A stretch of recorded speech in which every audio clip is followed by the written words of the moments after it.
somebody says, I have only 4 years, and that person has the opportunity for 8 years. A good leader in 4 years can do much more than a bad leader in 8 years.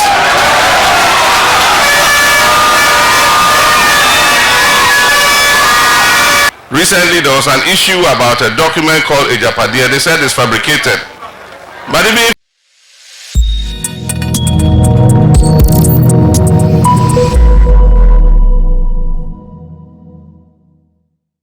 we launched our campaign on the 27th of July. That was last Saturday. And we immediately decided that we will fan out in different directions. As you know, Nana Jane is in Central Region and has started her campaign there. And I decided to come home to Upper East to come and start my campaign here. And I chose Boku.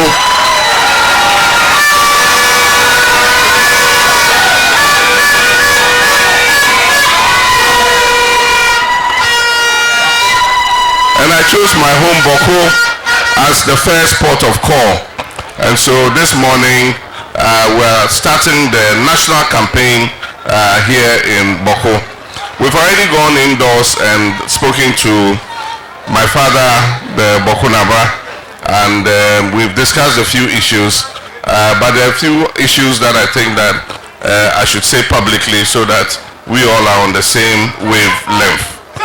On 7th December, we have the opportunity to go and vote in both the presidential and parliamentary elections. That is the beauty of democracy. It gives us every 4 years the opportunity to make a change. And I do think that on 7th December, Ghanaians are going to vote for change. They're going to vote for change for several reasons. The first being that we need to send a signal both to the country and to the international community that we are not satisfied and happy with what is going on in Ghana. A vote for NPP again will be a vote for a third term for Nana Akufo-Addo. And it will send a signal to the rest of the world that we are happy, we are satisfied with what has gone on over the last 8 years. I've met several investors, and all of them are saying they are waiting to see the results of the election before they come and invest their money here in Ghana. And so we should not make a mistake with this particular election. It is an election like no other. The stakes are the highest. It will determine the future of our country. The second is we need to hold this government accountable for the hardship, the crisis that they've subjected Ghana to, for the state capture that they have implemented in Ghana over the last 8 years. Buying every state property, buying all the government lands, amassing wealth to themselves. Recently there was an issue about a document called AGYAPADI3. They said it's fabricated. But even if it's fabricated, the implementation is not fabricated. Because everything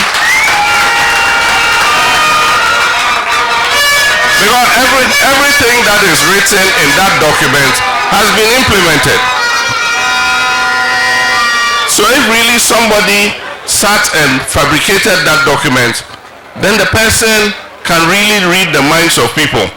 Because how they could have written that document and read the minds of Nana Akufo-Addo and his family, that this is what they were going to do, that person is a proper creative writer.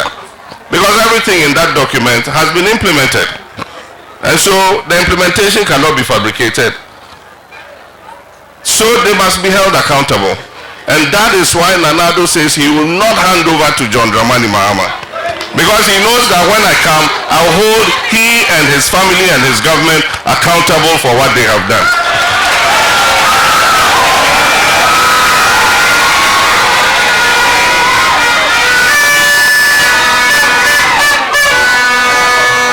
And so they want their vice president to take over from them so that he can come and cover their backs.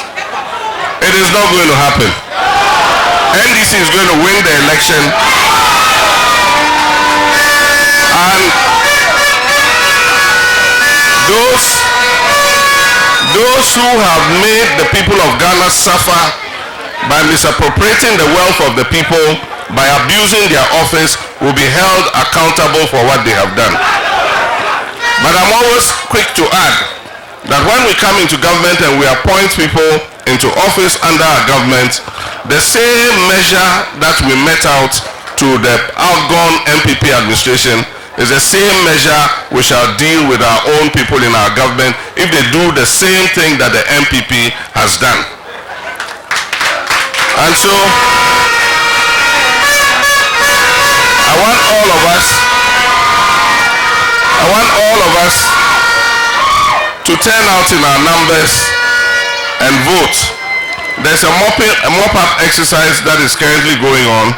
And so those who still haven't had the opportunity to register, this is your last chance.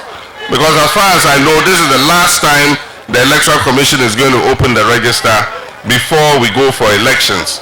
And so for the young people who are 18 and above, who still haven't had the opportunity, please take advantage of it. It's just a 3-day exercise. I think this is the third day, or the third day. And so this is your last opportunity today to go and register so that you can vote. There are many issues that have been raised by Boku Naba. One is the issue of the government hospital in Boku. If you remember, in 2016, it was a major campaign promise that if NDC won the election, we will build a first-class government hospital in Boku so that you don't have to travel.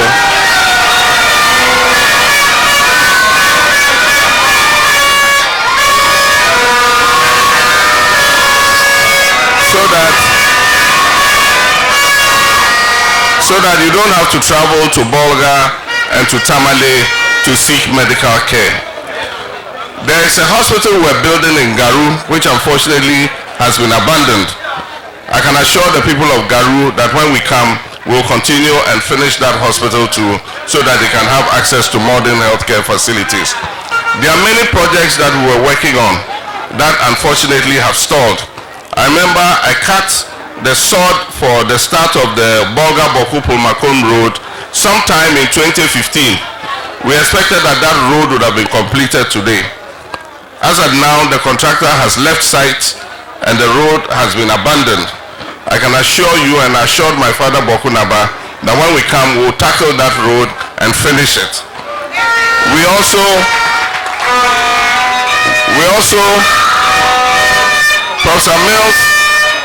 Professor Mills conceptualized the idea of the Eastern Corridor project, and we started it in the time of Professor Mills.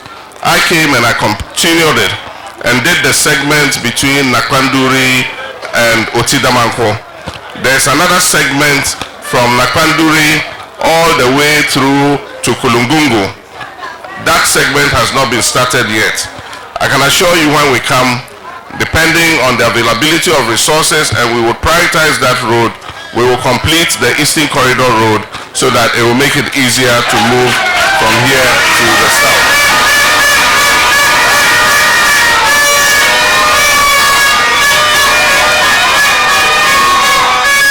I also cut sod to start the Tamni irrigation project, and we didn't complete before we left.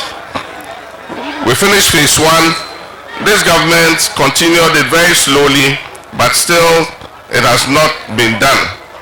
This project will bring about 3,000 hectares of land under irrigation so that our young people can do dry season gardening. They can do all year round gardening so that they don't have to go down south to look for menial jobs.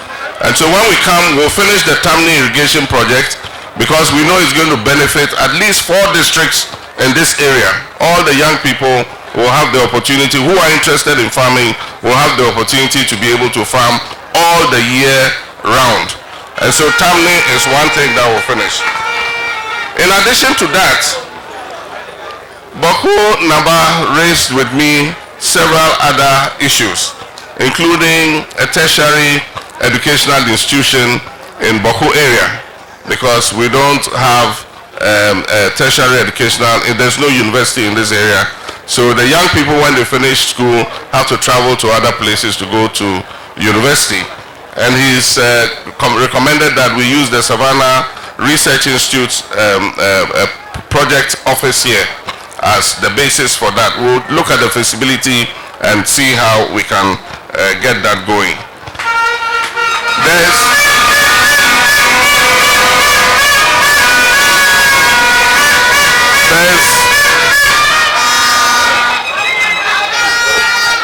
There are other programs.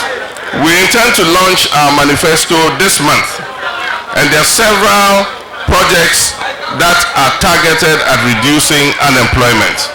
And one of them is the Farmers Service Centers. They are going to serve as the center for providing inputs and services to farmers. We're going to start with 50 of them, and they will be put in strategic locations so that all farmers will register. At the beginning of farming season, they'll give you the seeds, they'll give you fertilizer, they'll give you the inputs, they'll come and plow for you and do everything that you need. At the end of the harvest, when you harvest, you go back and pay the credit that you have been given, so that the next season they can come and do the same thing for you.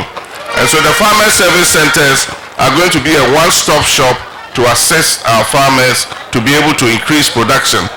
The problem with our economy is that we're an import-dependent economy. Even things that we can produce ourselves, we're importing. And so we're importing rice, we're importing tomatoes from Burkina Faso, we're importing fish, we're importing vegetable cooking oil, and so many other things to the tune of almost $3 billion a year. The only way we can improve the lives of our people is to make sure that we produce as much as we can ourselves so that we can have enough food to eat, and even export to make foreign currency come into our financial system. And so we're going to do that to turn this economy around, stabilize the economy, stabilize the cedi that is running away. It was 4 cedis in 2016. Today it is 16 cedis, and people are asking us to praise them for doing well. Inflation went up to 54%. Today it is above 20%, and they're saying we should say congratulations to them for doing well. That's why I say they are living in an illusion, because it doesn't look like they are living on this same planet or in this same country with us. They say people are not hungry, yet the statistics show that 8 million of our people went 24 hours without food because they could not afford to buy food.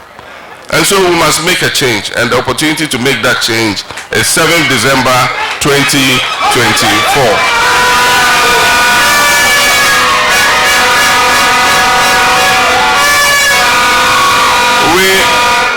We have good news for our women. Women are the majority population in this country. They are more than the men. And women are active in agriculture, they are active in trading, commerce. If you go to the markets, it's mostly our mothers and our sisters who are doing business there. Unfortunately, they don't have access to the kind of credit or capital so that they can grow their businesses. And so, aside from empowering our women by the affirmative action bill that has just been passed by Parliament, the NDC intends to set up a women's development bank so that it can provide credit to our women. The bank will have its branches in the markets and all other places where women do business, so that the little capital that they need, the 1,000 Ghana, 2,000 Ghana, 500 Ghana, to be able to invest in their businesses, the bank will be able to advance it to them at very low interest rate, so that they don't have to go to loan sharks and go and take credit and have the loan sharks chasing them every day for money. So that's the good news for our women. The 24-hour economy is a policy that we're going to introduce so that we can create more employment for our young people. Because existing businesses, if they have the opportunity, they can operate for more than just 8 hours. So they can operate for 16 hours, they can operate for 24 hours. And we're going to give them incentives to be able to do so. Because if they're able to do so, they'll be able to double the employment that they currently have at this moment, so that more of our young people who are finishing school can get work to do. Unemployment rate has increased. When I was leaving office, unemployment rate was just about 8%. to the unemployment rate is 14.7%. It means that more of our young people are unemployed. And the recent statistics said that almost 2 million of our young people are not in education, they are not in employment, they are not in training. They're just sitting idle at home. Because if a young person is not in school, then it means they've been employed. If they are not been employed, then it means they are doing some training to gain a skill to go into the world of work. And so we're going to introduce the National Apprenticeship Program, where we will pay master craftsmen, welders, auto mechanics, carpenters, masons, hairdressers, beauticians, dressmakers. We will pay them to take our young people and teach them a skill so that they also can go into the world of work and earn something for themselves.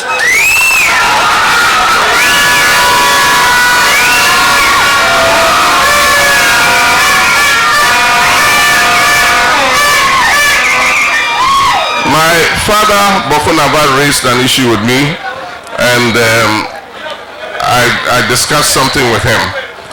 Your member of parliament, I'm aware, has written a letter to the speaker requesting that another region should be created out of the Upper East region to cover the 6 constituencies in the Boku area. Boku raised it with me, and I told him in principle I think it's a good idea for 2 reasons. One, ability. Now if you look at Northeast, I think that the people in the Boku area here in these 6 constituencies, the population is probably more than in the Northeast. I don't have the figures.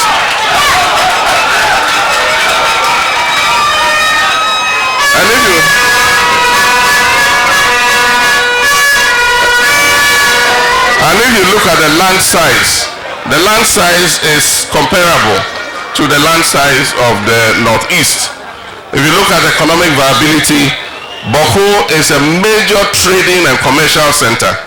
And so it qualifies on all the 3 grounds. And so I told my father that there are some constitutional provisions that we need to look at. There are some requirements that we need to satisfy. And that is, first, a petition must be submitted to the president of the country, and the president of the country must set up a commission of inquiry. The commission of inquiry must look at the petition, do the feasibility study, and make sure that it is viable to have a region, and then after that it has to go to a referendum. And so those are the constitutional requirements that need to be gone through. But you can be sure that you have my support, and that I feel that yes, it is justified that we have a region here in this area, in Boku area.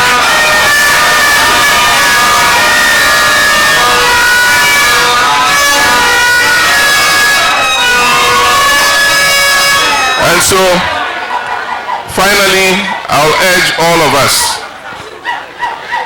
to make sure that on 7th December we turn out in our numbers, and that we turn out to vote so that we can end the suffering and hardship that we've been subjected to. Ghana deserves better.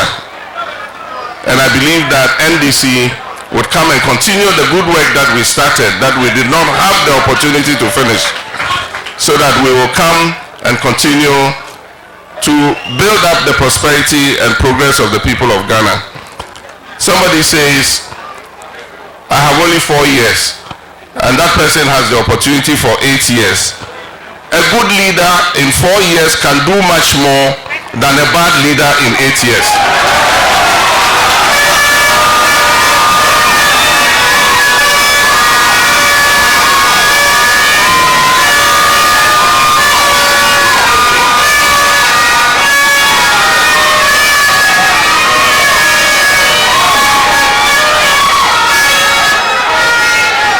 And I believe that in the 4 years that I was president, you all saw the progress that was going on in this country.